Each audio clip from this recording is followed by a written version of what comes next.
Hello viewers, welcome to Road to Success YouTube channel. Last classல example 3.19ல உள்ள first subdivision பார்த்தோம். அதுக்கான link டிஸ்கிரிப்ஷனில் கொடுத்துருக்கேன், போய் செக் பண்ணிக்கோங்க. எனக்கான கிளாஸில் அதே எக்ஸாம்பிளில் உள்ள செகண்ட் சப்டிவிஷன் பார்க்கலாம். வாங்க, find the square root of the following 144 into a power 8 into b power 12 into c power 16 divided by 81 into f power 12 into g power 4 into h power 14. அதாவது இந்த டேர்முக்கு ஸ்கொயர் ரூட் கண்டுபிடிங்க அப்படின்னு சொல்லி கொடுத்துருக்காங்க. பாருங்க, the square root of 144 into a power 8 into b power 12 into c power 16 divided by 81 into f power 12 into g power 4 into h power 14. So நம்ம கண்டுபிடிக்க வேண்டியது இந்த டேர்ம் தான். ஓகேவா?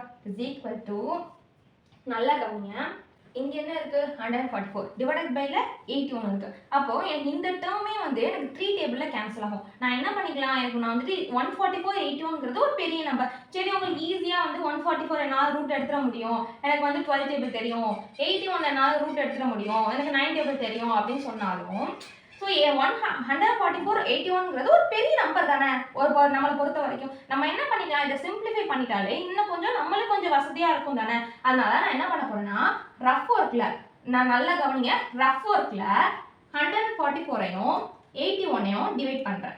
சரியா? இப்போ 3 டேபிளில் கேன்சல் பண்ணி பாருங்க. 3 2s are 6, 8ல 6 போச்சுன்னா பேலன்ஸ் 2, 3 7s are 21. கரெக்டா? மேலே கேன்சல் பண்ணா 3 4s are 12, பேலன்ஸ் 2 இருக்கு, 3 8s are 24. ஓகேவா? அப்போ 48/27 வரும். again நான் என்ன பண்ணலாம்? 3 டேபிளால கேன்சல் பண்ணலாம்.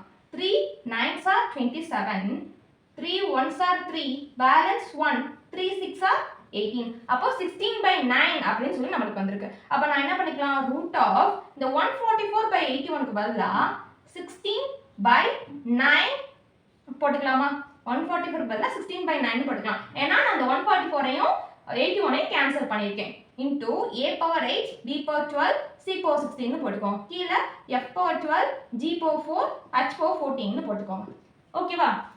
இப்போ 16க்கு ரூட் எடுக்கிறது இப்போ ஈஸி தானே. 144 ரூட் எடுக்கிறதே ஈஸின்னு சொன்னவங்களுக்கு 16 ரூட் எடுக்கிறது இன்னுமே ஈஸி. ஏன்னா 4 4s are 16. ஏன்னா 16 வந்து ரொம்ப சின்ன நம்பர். 4 4s are 16 தானே. அப்போ 16 ரூட் எடுத்தா 4ன்னு கிடைச்சிடும். கீழே 9 டிவைடட் பை 9க்கு ரூட் என்ன? அஃப்கோர்ஸ் எல்லாருக்குமே ஒரு தெரிஞ்ச ஒரு ஈஸியான நம்பர் 3 3s are 9. அப்போ 9க்கு ரூட் எடுத்தோம்னா 3ன்னு கிடைச்சி போச்சு. இப்போ நம்பர்ஸ்க்கு நம்ம ரூட்டி எடுத்துட்டோம். பேலன்ஸ் என்னெல்லாம் இருக்கு? வேரியபிள்ஸ் இருக்கு. ஸோ இதுதான் நம்மளுக்கு முக்கியமான கண்டிஷன்ஸ். ஸோ வேரியபிள்ஸ் வந்தாலே நம்ம மாடுலஸ் யூஸ் பண்ணுவோம். ஏன் நம்ம மாடுலஸ் யூஸ் பண்ணோம்னா, நம்பர்ஸ் வந்துட்டு ப்ளஸ்ல இருக்கு நம்மளுக்கே தெரியுது, ஆனால் வேரியபிள்ஸ்க்கு ஆன்சர் தெரியாது. அதாவது வேரியபிள்ஸோட வேல்யூ நம்மளுக்கு தெரியாது. ஸோ அந்த வேல்யூ மைனஸ்லேயே இருக்கலாம், ப்ளஸ்லேயே இருக்கலாம். நம்மளோட ஆன்சர் ப்ளஸ்ல இருக்கணுங்கிறதுக்காண்டி நான் மாடுலஸ் போட்டுக்கிறேன். ஓகே, ஃபர்ஸ்ட் a power 8க்கு நம்ம ரூட் எடுக்கணும். சரியா? a power 8 root of a power 8 அப்படின்னா என்ன அர்த்தம்? ரூட்டோட வேல்யூ பவர்ல 1/2ன்னு அர்த்தம். சரியா? அப்போ a power 8 the whole power 1/2ன்னு அர்த்தம். ரெண்டுமே எனக்கு பவர்ல இருக்கனால நான் என்ன பண்ணிக்கலாம்? மல்டிப்ளை பண்ணிக்கலாம். 8 into 1/2ன்னு வரும். அப்போ கேன்சல் பண்ணோம்னா 2 1s are 2 4s are, அதாவது a power 4ன்னு வரும். a power 8 வந்துட்டு ரூட் எடுத்தா a power 4, அதாவது 8 2ஆல டிவைட் பண்ணாலே எனக்கு வந்து பவர்ல உள்ள வேல்யூ கிடைச்சு போச்சு. அப்போ இது வந்து எதுக்கு மட்டுமா வந்துட்டு பொருந்தும்? எல்லாத்துக்குமே எனக்கு பவர் இருக்கனால ரூட்டை பொறுத்த வரைக்கும் எனக்கு 2ஆல டிவைட் பண்ணிட்டாலே, அதாவது பவரை பொறுத்த வரைக்கும் எனக்கு 2ஆல டிவைட் பண்ணிட்டாலே எனக்கு வேல்யூ வந்துரும்ங்கிற மாதிரி அர்த்தம். சரியா? அப்போ a power 8ல 8 2ஆல டிவைட் பண்ணா 4, அப்போ a power 4. b power 12ல 12 2ஆல டிவைட் பண்ணா 6, அப்போ b power 6. c power 16ல 16 2ஆல டிவைட் பண்ணா 8, அப்போ c power 8 divided by f power 12ல 12 2ஆல டிவைட் பண்ணா 6, அப்போ f power 6. g power 4ல 4 2ஆல டிவைட் பண்ணா 2, அப்போ g ஸ்கொயர்ட். h power 14ல 14 2ஆல டிவைட் பண்ணா 7, அப்போ h power 7. அவ்வளோதான், இந்த ப்ராப்ளம் போட்டாச்சு. இந்த ப்ராப்ளம்க்கான ஆன்சர் எப்படி போட்டோம் புரிஞ்சுதா? Thank you viewers. இன்னைக்கான கிளாஸில் எக்ஸாம்பிள் 3.19ல் உள்ள செகண்ட் சப்டிவிஷன் பார்த்தோம்.